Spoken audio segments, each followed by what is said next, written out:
gauge what the Russian response might be. And while we are only 90 minutes into this attack, how does it look like? Does it look like a 90-day affair? Does it look like a 9-day affair? Or does it look like a one attack and that's it? Naresh Chandra, the former Indian ambassador to the United States, has joined us on the phone line. Mr. Chandra, good morning. Thanks much for this unscheduled stop. What's the sense? We yet don't have any Russian response. All we have is a sentence saying that threatening Donald Trump with negative consequences if he intervened in Syria. Do you think this will become protracted? Well, you know, the key thing is the Russian response on the matter. The Syrian government have already called it an act of aggression.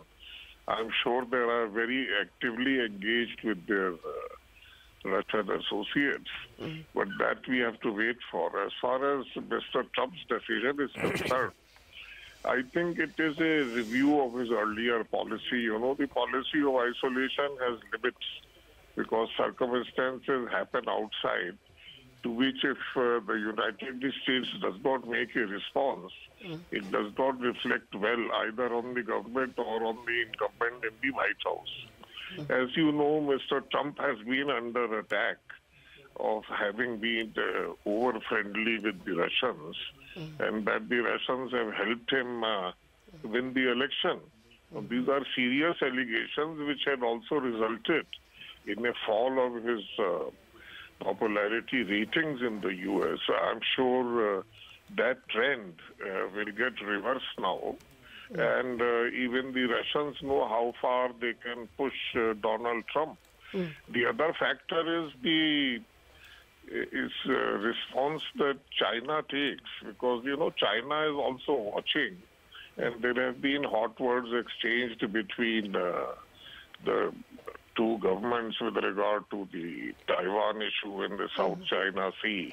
And China will have to make a response so that Donald Trump doesn't feel encouraged Mr. Chandra, I guess we will know that because Xi Jinping is at the moment in the United States.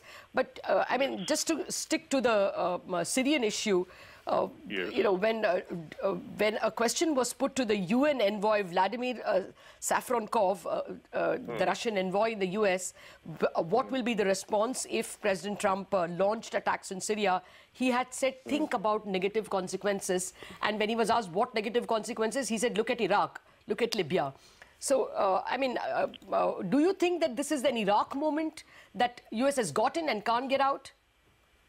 Well, I'm afraid it's a bit different. I don't see American army boots jumping onto Syrian ground any time in a hurry. That's just not going to happen. I think the Syrian government is too fragile and will have a difficulty facing U.S. air attacks. I think their air force is very severely damaged, and the U.S. has taken action on the ground of chemical weapons convention, and that is something which will get them a lot of support all over the world. Okay.